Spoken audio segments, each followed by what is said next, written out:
La Namibie accueillera la semaine prochaine le 4e sommet et défi de l'innovation de la jeunesse africaine dans le tourisme à Windhoek. Selon les médias du pays, le sommet qui aura lieu du 26 au 29 juillet 2022 se tiendra sous le thème « Développer des solutions d'entrepreneuriat pour les jeunes et innovantes pour la relance du tourisme inclusif en Afrique ». De l'avis du ministère de l'Environnement, des Forêts et du Tourisme du pays, ce sommet qui regroupe 400 participants est une plateforme exclusive pour les jeunes Africains et les startups de l'industrie du voyage et du tourisme à la recherche de financement.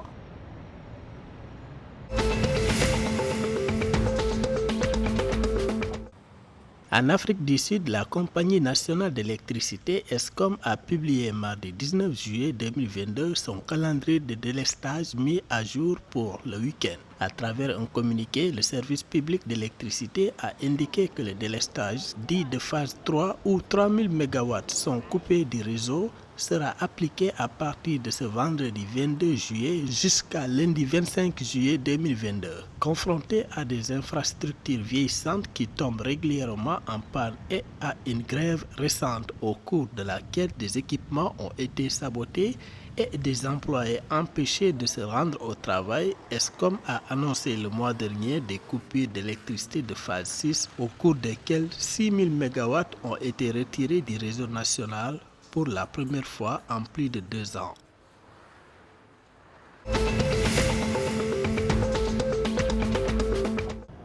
Le gouvernement angolais a assuré mercredi 20 juillet 2022 à Luanda que le stock alimentaire du pays est sous contrôle malgré les fluctuations des prix des principaux produits sur le marché international. Selon le ministère de l'Industrie et du Commerce, l'exécutif angolais a anticipé la question de l'approvisionnement alimentaire et les opérateurs sont très expérimentés et parfaitement cadrés dans la dynamique du commerce international. L'autorité a également informé que l'Angola continue de travailler sur la base des accords commerciaux internationaux, mais dépend de la production nationale dans le cadre de la diversification économique.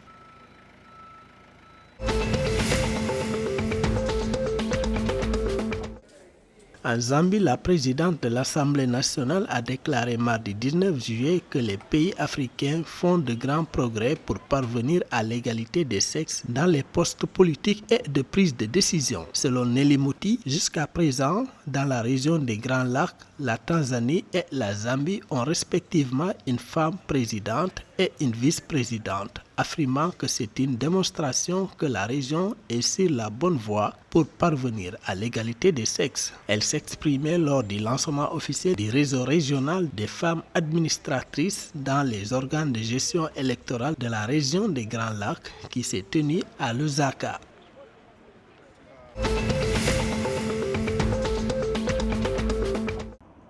Alors que le gouvernement s'efforce de réparer les pannes des centrales électriques de Wange et de Kariba, les Zimbabwéens vont s'attendre à connaître de longues périodes d'interruption de l'approvisionnement en électricité. Le ministère de l'Énergie a déclaré mercredi 20 juillet que l'augmentation des délestages répétitifs constatés ces derniers jours est due aux travaux de réparation en cours dans les principales centrales électriques du pays. Selon lui, cela a été occasionné par la panne de l'une des unités à la centrale électrique de Kariba.